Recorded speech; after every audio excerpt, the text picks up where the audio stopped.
What's up? This is your gorgeous woman girl coming at you live and direct from QueenCurse.com, and we have the fabulous, yes, oh so fine Ivan Ellis from the absolutely amazing show Empire, and I'm super excited about that show, babe. I'm so excited about it too. Can't wait till my little part come on. Oh my God, let me tell you something. That show Empire is so phenomenal. Did you realize that it was going to be epic? Like, I mean, they're getting like Super Bowl ratings right now. Did you ever realize this was going to happen when you first got on? Well, I mean, knowing that it's a project from Lee Daniels and Danny Strong and all the other creative people that came together to put it together, yeah, I didn't know it was going to be as big as it is, to the point where it's breaking records. It is breaking records, oh my God. Yeah, it's breaking records, so, yeah, but I knew it was going to be something to watch, you know what I'm saying? I mean, the fact that I'm on it makes it that much better. Now I'm playing, I'm just playing. Okay, so let's just go back from your very beginning. Like, how did you get started in acting and singing and all that? So let's just start again. First of all, tell the people that's watching all over the world what city you rap. I'm out here repping Chicago. Chi-Town. Born and raised in Chicago, that's where I'm from. Oh my God, I love Chicago. And I have never seen as many skyscrapers in my life. Yeah. Like, everybody's on a 100 floor. Yeah. Seriously, I think we got what, the third tallest building? Yes. Tower? Willis Tower now. Fabulous city. Right. So let's start from your beginning. Like, how old were you when you knew this is what you wanted to do? When I knew this is what I wanted to do, actually, no, it's an interesting story. I was 6 years old when I knew that I wanted to sing.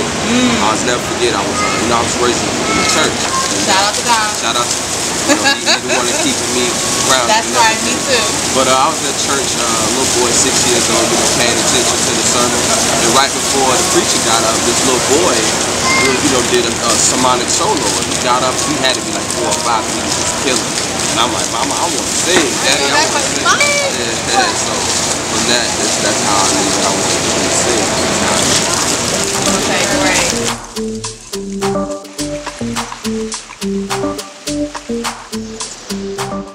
What was your thoughts real quick on the Beyonce controversy with her replacing Lettucey on the Grammys? I mean, time for change, you know what I'm saying? I mean, I don't think that's a bad move. I don't think that at all, you know. Beyonce has become iconic, so, you can't average her out. She's not an average person. Doesn't have an average stature, you know, so. Yeah. Well, they say whatever Beyonce wants, Beyonce gets, but a lot of people was a little upset because, Lettucey was slated to do that part or whatever. So, it is what it is. The Beehive was a little, yeah. They was going in. Lettucey's amazing too. Did you see the movie Selma? I ain't had a chance to sit down. We're going to see that tonight. We're going to see that tonight. Yeah, okay, cool. See that tonight. Yeah, so, okay. So diving into, like, where do you want to see your music going eventually? Like, on what level?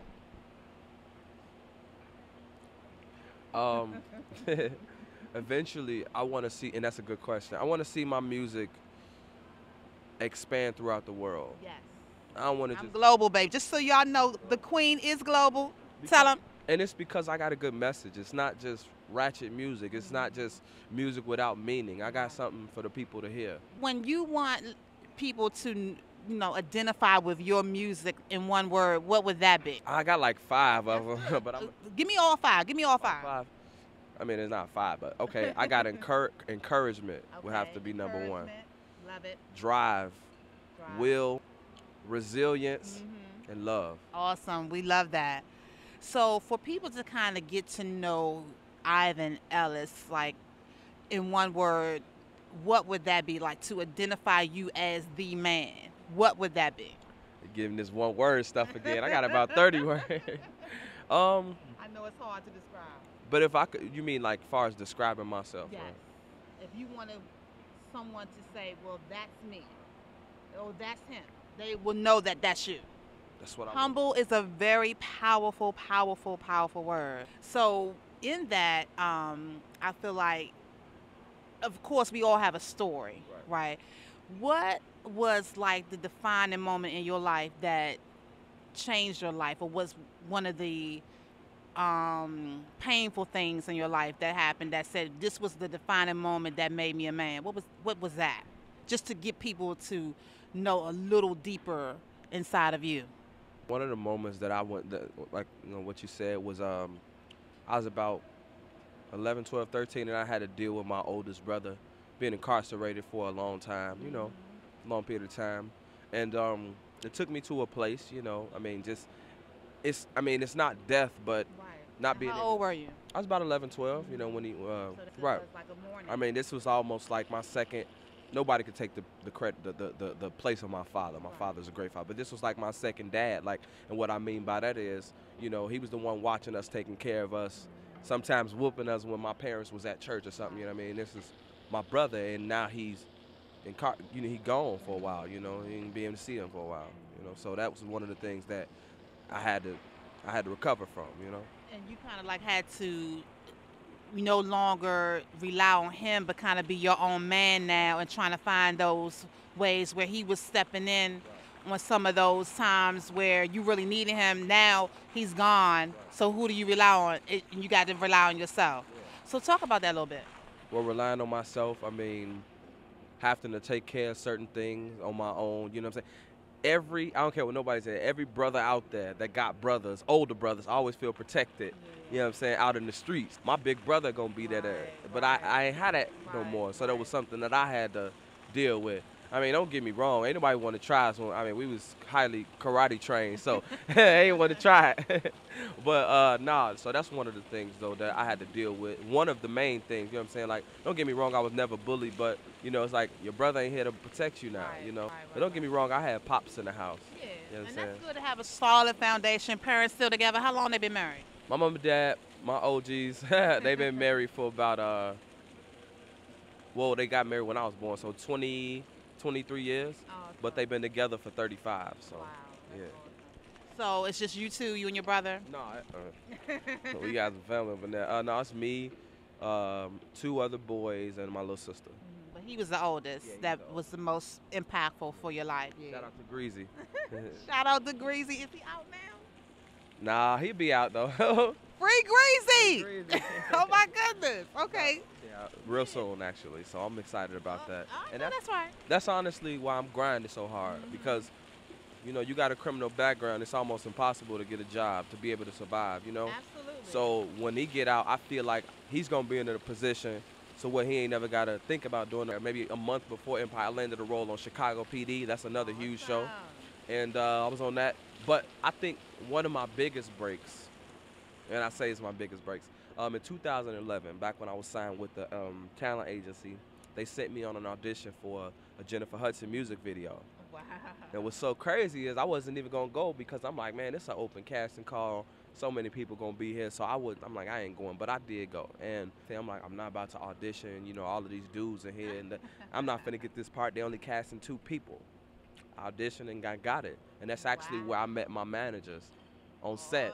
And then 2-3 years later, I hit my manager up, and then that's how all this success came about, Wow, I tell you, it is just incredible to, everybody needs that break. We all are looking for that one break, but when it comes, it's like you can't even imagine it. When you got the call that you was cast on Empire, like how was that feeling though? I mean, you couldn't even at that time even really know how huge it was going to be though, to be honest. Right. But how was the call either way? The call, the feeling, man. It was a feeling, you know what I'm saying? I had faith though, so I'm like, I'm gonna get this role, just speaking out of faith. But that's right. when that's true. That's true. I was like, man, like wow. I'm stuck like I am right now. I was stuck. Like, are y'all for real? Because the whole day, the whole situation was messed up. Like, while I was on my way to the audition, I went into a store, and when I came out of the store, I had a flat tire. And my agents called me like, look, you got to be there by 1. If you don't get there by 1, they're not going to see you for the part. And I'm all the way on the other side of town, so I had to hurry up and park. 12:55 come. This is no lie. Everything I'm telling you happened. 12:55 come, and I don't have no way to get there, and I'm looking for a taxi. I called my agent. I'm like, I'm gonna try to find a taxi. She was like, okay, but if you don't make it by 1, you won't be able to audition. Okay, we gotta hear this. How did this happen? Okay. You got 5 minutes left. 5 minutes left. Okay. So I got 5 minutes left, and I'm looking for a taxi. Can't find it nowhere. And out of nowhere, a guy sent me a taxi. I say God sent me a taxi. God did it. Look, cause I'm all the way on Milwaukee and Ogden, and usually at that time, taxis are downtown making their money. You know what I'm saying? Cause that's where the most people need to be transported. But I'm all the way on Milwaukee and Ogden, looking in the middle of the street for a taxi, didn't see one. Out of nowhere, this white taxi come up so smooth, and I'm like, hey, and the guy that was driving, he was like, no, I got somebody in the passenger seat. So he drove past, and I'm looking for another taxi. Out of nowhere, I hear, hey. I look back, and it's the same car that stopped. The guy from the passenger, the passenger opened his back door. He's like, hey, man, come share a taxi with me. I'm finna get out.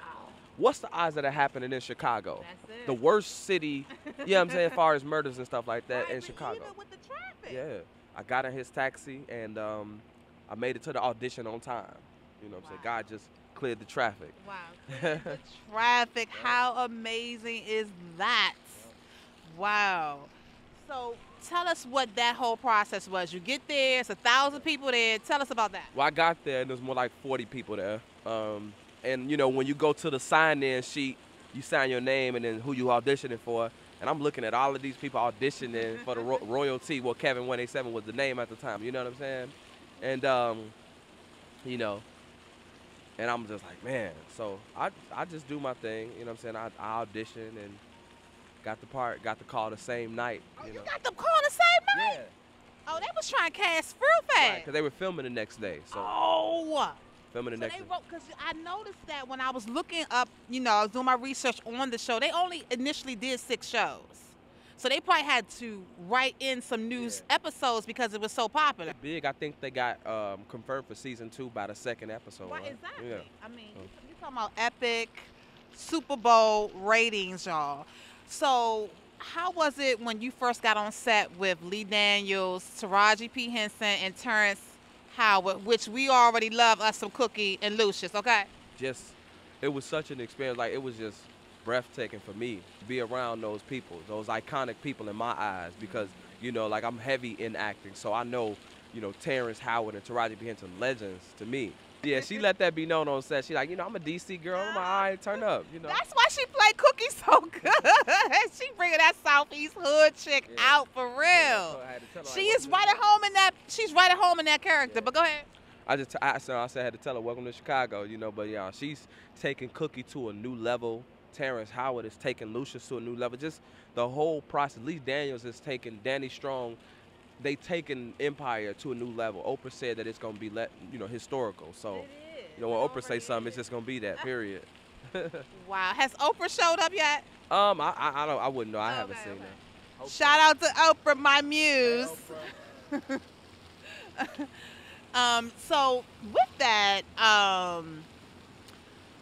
you know, I know we can't dig deep into your debut scene because it will be premiering tomorrow, but we got them here first at queencurse.com. Shout out to Antea for making that happen, my girl. So, you know, no spoilers, but kind of like give us a little something. Okay. I'll tell you that it's gonna be epic. It's gonna be that epic episode. I don't know if I could tell you my character's name. Nah, I ain't gonna give y'all all that. She's like just a little something, not a whole lot. Okay. Okay, my character's name is Nah, I ain't gonna tell y'all that. But I'll tell y'all who I was working with. He wants y'all to be like, look out for me, boo-boo. Okay, I'll tell you that. It's gonna be epic. Like, I don't know how to say I don't know what I can tell you. No, just tell us like the first, like when you walk into the room, what's happening. Okay. That's it. Yeah. Okay, well, I'll tell you this. I am one of the hottest rappers on Empire's record label. Okay. Put it like that. Okay. The kid Fofo. Yeah, disrespectful. So you can't disrespect Cookie and you can't disrespect Lucius Baby and still expect to stay around. So I can't believe Lucius killed Bunky though. Well, Bunky had to go. Oh my God! But hold up, I was so glad that they did not spend a lot of time when Cookie had that murder go down. Yeah. I'm not sure they're gonna bring that back out in other Nah, episodes. don't bring that. I I hope just they want don't. they just let that thing go. I was like, I don't want to spend another 4 or 5 days or episodes on this murder beef Yeah. that Cookie got now, Yo, cause she got blood on her hands. But Cookie, OG shit gangster. You can't. Don't if Cookie thinks something up, you better. You know what I'm saying? Be cool, lay low. So But I just felt like the last episode, one of them, I think they were showing one of those previews where Cookie and Lucius was looking like they was about to bang. I was like, is this not what we wanted anyway? it creates the tension, the wonder, the anticipation. Like, cause I know I saw that episode. I'm like, what in the world is about to happen? You know what I'm saying? So Right. it's good. It's just amazing. It's so good when Shout when out to Cookie. Danny Strong, Yes, Lee shout out. James, all So those who writers. is the actual? The one thing about I did want to mention with any great production, whether it's a movie, whether it's a sitcom, drama series, comedy, it's all about the casting director. Like who casted this epic? They had the nerve to put it on under musical, Right. but who cast it? Claire Simon casted me for my role. Okay. You know what I'm saying? Because the casting director really is the person who makes it all happen. Casting of the Aaliyah movie, and even though they had like several, probably more, great actresses to try out, like Zendaya and Keisha Shante, and it was another girl that looked more like Aaliyah than any of those two. But to cast Alexandra Shipp in that role was just a bad move. You know what I'm saying? So even with the Whitney movie, what was your thoughts about Dakota, Yaya DaCosta, and I forgot the guy who played Bobby Brown, but I wasn't feeling their chemistry. What you think about that? I actually like that movie. To be honest, I really like I like the movie, but I'm just talking about the chemistry between her and Bobby. And they should have named it Whitney and Bobby because it really was not about Whitney. I personally, like I said, I like what Angela Bassett did with it. As far as I like the way what she conveyed in the movie. As far as the chemistry, I mean, are they? What I'm saying, you got actors that's just they acting and trying to do their best to make it come to life. You know what I'm saying? And it's a struggle too sometimes being an actor. You got to really get into that character. Yeah, because I feel like, some people just work well together. Like Lucius and Cookie, that chemistry is there, and, you just can't ever go wrong with them. And on top of that, I mean, Terrence Howard is an extraordinary actor. Taraji P. Henson is an extraordinary actor. And the fact that they have so much chemistry just makes it that much better. You know what I'm saying? I'm not going to say that, if it was somebody else playing the role of Cookie, that Terrence would have a struggle. Because I don't believe he would. Because he's that good. You know what I'm saying? Same thing going over to Taraji. I don't believe if somebody else was playing Lucia that there would be a struggle because she's a good actress. Right. But the fact that they are playing their roles just makes it that much better. Right. But every single person casted in Empire has been right on. Right.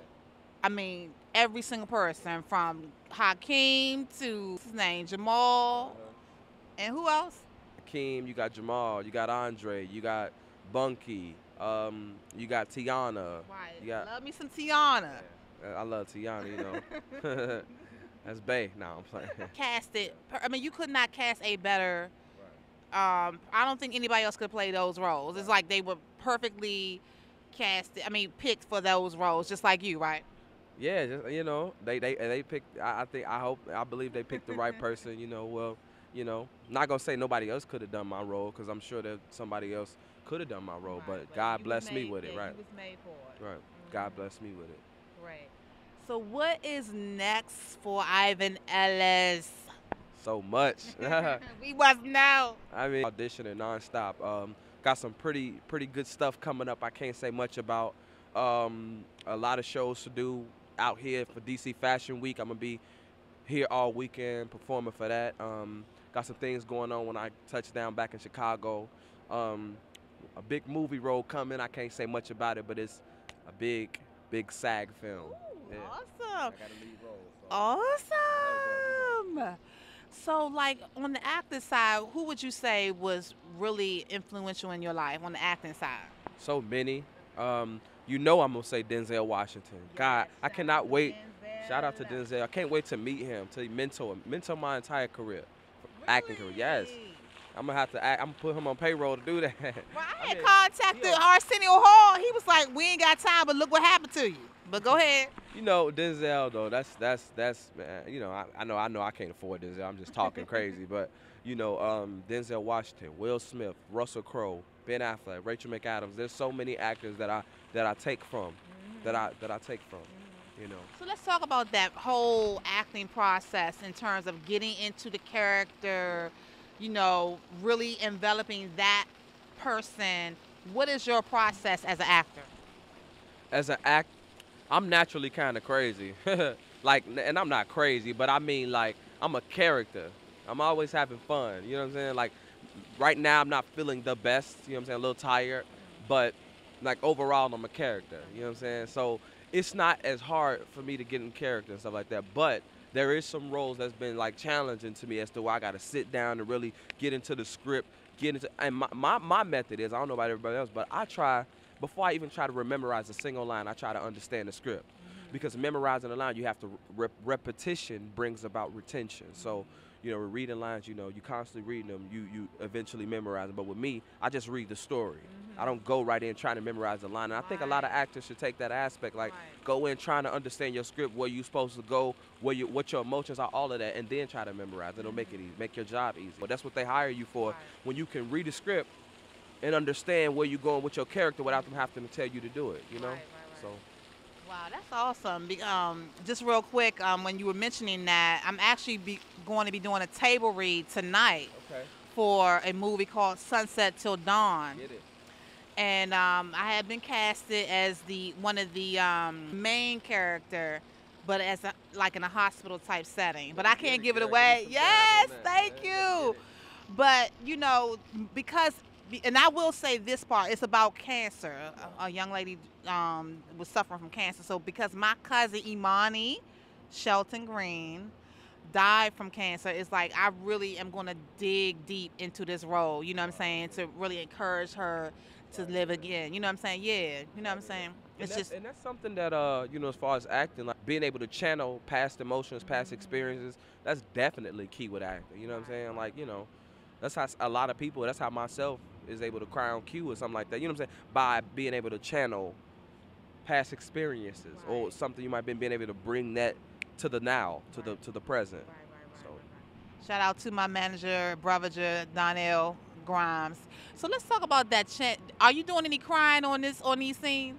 Oh no, I ain't doing no crying. Yeah, I'm a thug up in here. I'm a gangster. Like I said, I'm a rapper. So, which is kind of funny because I'm actually a singer in real life, but they got me playing a rapper. Right. But yeah, I give you a little teaser. Okay. I'm a little intoxicated in one of the scenes. Ooh, you know, maybe in season 2 or something. I don't know, but nah, ain't no competition right now. You know, that's the star, Hakeem. You know, so. But you know, Royale-T is a star too, so we'll see though. You know, whatever Lee Daniels take it, I need to get in contact with him. Like, look, sir, got some ideas. You know. Lee Daniels is just such an amazing, talented. I just got a chance to watch The Butler for the first time, and I just can't imagine being alive during that time. I mean, honestly, you know, coming from Chicago, and you know how it is with all those. You know, they always talk about the youth and everything. I mean, just kind of break all that down, how you feel about, you know, what's going on with black males in the country, just real quick, briefly. You know, misguidance, you know what I'm saying? A lot of these black males who are going through the process, going through the system, are lacking that figure in their life to look up to, you know what I'm saying? And a lot of the times it's the father figure. So I definitely think it's a lack of guidance in their life, you know what I'm saying? Because train up a child in the way they should go. When they older, they won't draw from me. This word from God, you know? So, you know what I'm saying? Train them up, you know what I'm saying? You be there for them, love them, show them the love that they need, you know? When they had used Hakeem, which was a young black African male, to say that the president was fake. What did he say, the president was fake or something like that? Anyway, he had made some derogatory statement about President Barack Obama.